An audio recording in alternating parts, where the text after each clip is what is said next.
Hello, this is BBC News. I'm Martine Croxall. We'll be taking a look at tomorrow morning's papers in just a moment, but first, the headlines. UK steelmaker Liberty announces plans to reopen its Rotherham plant with around 1,000 furloughed workers returning to operations later this month. The government is accused of failing to act on high energy costs affecting manufacturers. As businesses call for help, the government acknowledges the problem.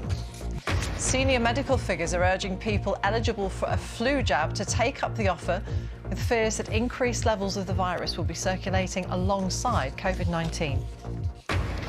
The Irish Foreign Minister says the UK's new demands on the Northern Ireland Protocol could cause a breakdown in relations with the European Union.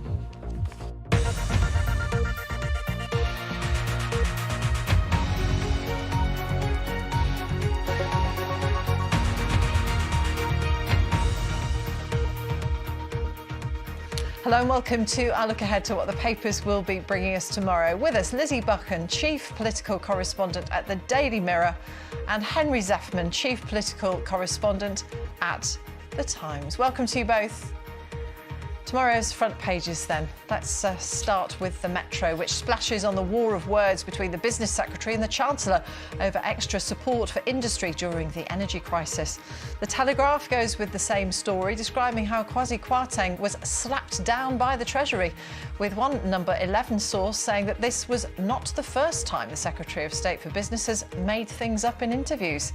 The Eye focuses on the effect of the energy crisis and labour shortages upon businesses and consumers, warning that supermarkets fear they may have to ration turkeys at Christmas. The FT explains where the cash has come from to enable Liberty to reopen its steel plant in Rotherham, bringing welcome relief to thousands of UK employees. The Guardian reports on a growing tide of abuse from patients towards NHS staff as they face long waits for care. The paper quotes one medical leader on the noticeable change from people clapping the health service to blaming individual staff for the consequences of decades of underinvestment and staff shortages. The Sun declares, "I am the greatest," following the moment that Tyson Fury secured his stunning victory over Deontay Wilder.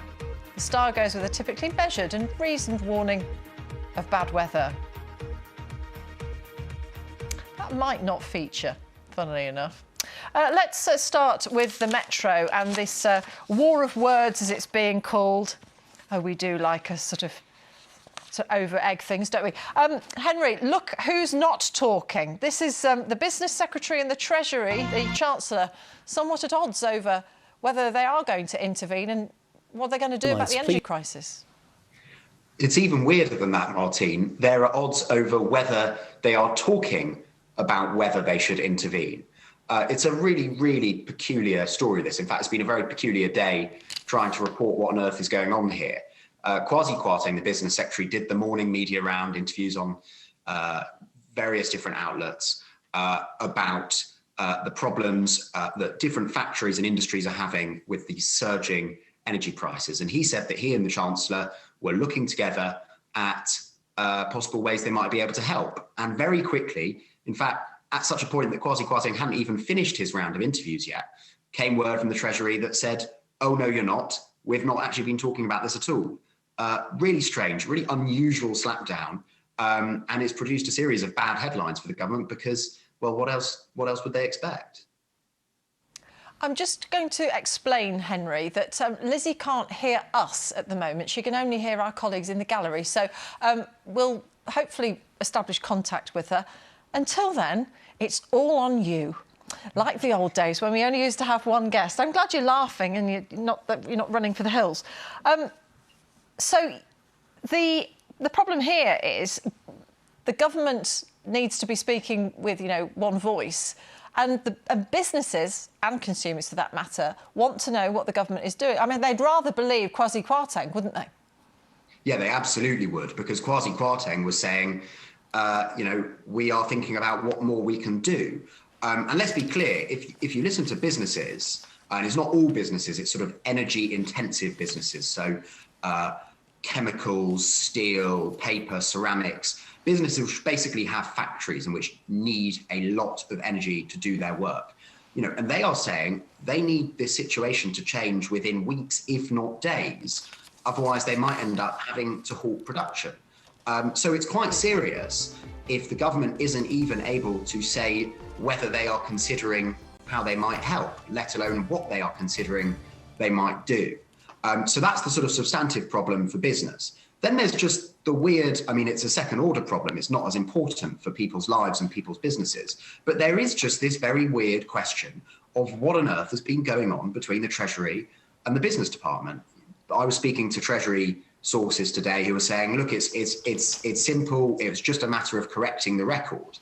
But it's a bit odd to, in the process of correcting the record, declare that the business secretary has made things up in media interviews before. Well, that's the Daily Telegraph headline, isn't it? Treasury slaps down Kwarteng and Energy Row, accused of making up talks about bailout to keep factories open. And as you say, really undermining him in quite unpleasant terms, saying that, well, we're not surprised. He's got form.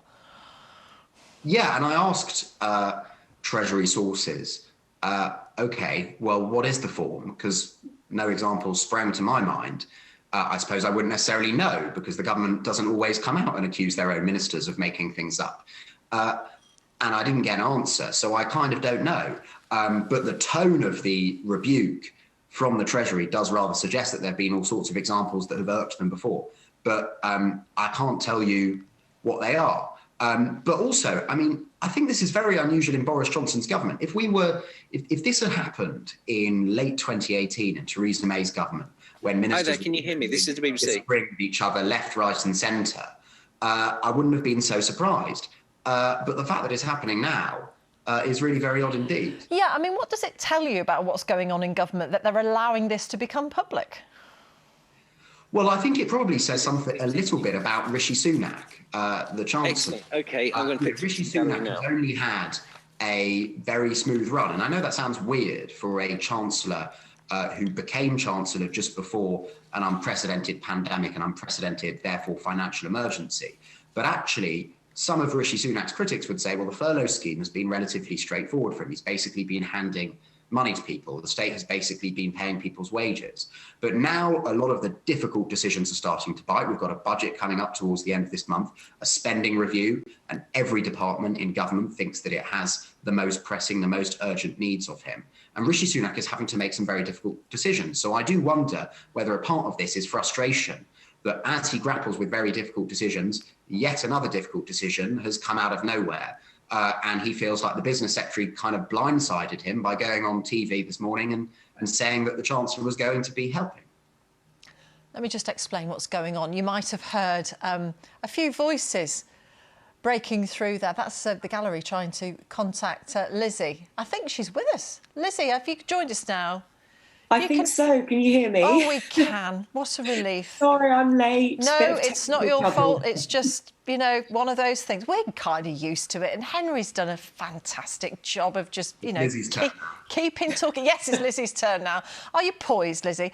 We've already talked about the Metro and the Telegraph. We're now moving on to the Financial Times.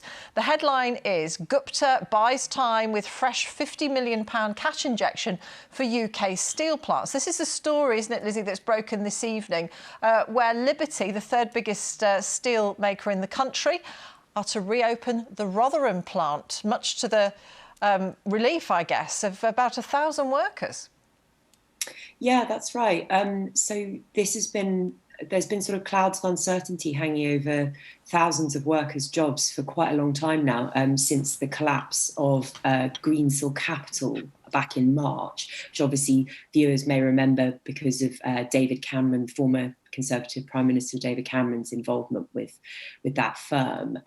They were the big backer of Liberty, of this firm, and it's been an issue for the future of kind of the steel plants in the UK, Liberty Steel. And so this is a really good bit of news that basically the kind of parent company of Liberty Steel has done some restructuring, which has meant that they've got some money, I think it's £50 million to put into their UK operations, so saving potentially hundreds of jobs at their plant in Rotherham. But obviously there are still kind of long-running questions about the future of the company, and it's still in a huge amount of debt. So I think lots of people will be breathing a sigh of relief about this tonight, but there are still ongoing questions about the long-term future. Yeah, and just briefly, Henry, they're reopening a steel plant at a time when energy costs are soaring, and they're an energy-intensive industry.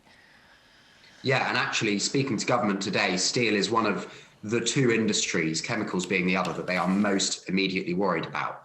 And the steel sector is sounding the alarm. They're saying that the energy costs they're grappling with on average 5 times higher than they were at this point last year. So in the very near term, clearly this is very good news for the employees or the furloughed employees of Liberty Steel. But give it a few weeks and things might turn sour again, certainly if Rishi Sunak still isn't taking Kwasi Kwarteng's calls. Let's look at the eye now, and in the top corner there, Health Chief warns about office return amid twindemic fears. This is, the people being encouraged to go back, Lizzie, to the office. I mean, some newspapers, the Mail on Sunday, running a campaign to get people to go back to the office. They're that keen. But the warning that if you come down with COVID and flu at the same time, it's very dangerous. Yeah, so we've had Dr. Jenny Harries, the former Deputy Chief Medical Officer, who's a sort of familiar face from quite a lot of the government press conferences, particularly last year. She's now heading up this new health security agency, and she's given this warning basically about the kind of the twin threat, basically, of coronavirus and flu circulating at the same time, because obviously this time last year, we were heading into effectively the November lockdown. There were already kind of widespread restrictions on daily life. The tiers system was in place, I think, around this time of year. So the kind of people weren't circulating in the community in the way that they are now. And so there's this issue of everybody returning to daily life in much more of a normal way and trying to live with coronavirus with this kind of added the flu that normally exists anyway at this time of year. Yeah. And Dr. Harris made quite an interesting point, I thought, in the piece about the fact that, flu is quite a serious condition. I think we often think that a cold is flu and, you take a day off work and you feel a bit rotten and that's it. But actually, something like 11,000 people have died of flu-related complications over the last 5 years. So flu it's no joke, and coupled with coronavirus, it is something that the government and kind of the wider health service are particularly worried about. Yeah, another health story, Henry, on The Guardian. NHS waiting list trigger tide of abuse against staff, and the point being made how times have changed when people were standing out at 8 o'clock on a Thursday night to applaud the NHS. Yeah, it's a really, really concerning story, this. I suppose to some extent it might be an indication that things are going back to normal for ill as well as for good, because the problem of abuse of health workers is not a new one, though it might have abated a little bit during that period of time where people were so grateful to health workers. But yeah, I mean, this is very concerning. It's probably a problem that is not going away anytime soon, because there are all sorts of warnings about shortfalls of staff in the health service, not just nurses. So it's a problem that we're going to probably be hearing lots about. And, I certainly hope that there are practical measures that can reduce the problem for, nurses, for example, who have worked so hard, probably without much break at all, since coronavirus first began sweeping the country, getting on for 2 years ago now. Well done for coping with yet another curveball that I threw at you, Henry, because that wasn't supposed to be on our running order, was it? I've read it anyway, but yeah. Well, of course you have, because you're a pro. Anyway, back to what we were meant to be discussing. And here we have the back page of the Metro. And I imagine that you're both massive boxing fans. I am the greatest. I could beat any man in history, says Fury, after stunning victory. Now, this was a real slugfest. 11 rounds of these two huge men hitting each other very hard, and both of them going down. I mean, it's an extraordinary spectacle. I don't know whether you're a fan, Lizzie, whether you approve of boxing or not, but millions of people were gripped by this bout last night.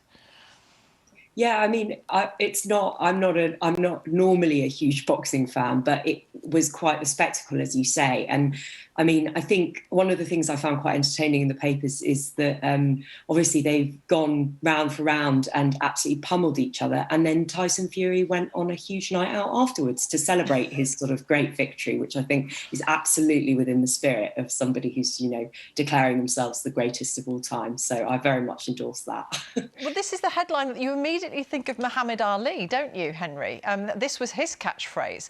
I mean, most of us are sort of far too modest to ever sort of comment on how good we are at anything, but this is what boxing's all about. Yeah, it always, I mean, I'm not a huge boxing fan either, but it always seems, you know, from the weigh-ins onwards, that it's as much a clash of personality and psychology as it is of strength. As you say, you do think of Muhammad Ali when you see that headline. I mean, Tyson Fury is not far off in having a sort of similarly big personality, though I think surely doesn't match Muhammad Ali. But whether he is the greatest actual boxer, I think people who have watched a fair few more bouts than me would have to judge. Towering presence, 6'9" and 20 stones. I mean, I wouldn't go near him, would you, Lizzie? I'd run a mile. Absolutely not. I would definitely run a mile. Yeah, Yeah. I'm not surprised that neither of you are sort of particular aficionados of the great game, that incredible sport. Lizzie, I'm glad you joined us in the end. We'll see more of you at 11:30, I hope. And Henry, thank you very much for getting us started in this first paper review. But as we said, they will be back again for another look at the front pages at 11:30. Join us then. Coming up next, it's Ros Atkins examines if the UK is on track to reach its 2050 net zero emissions goal.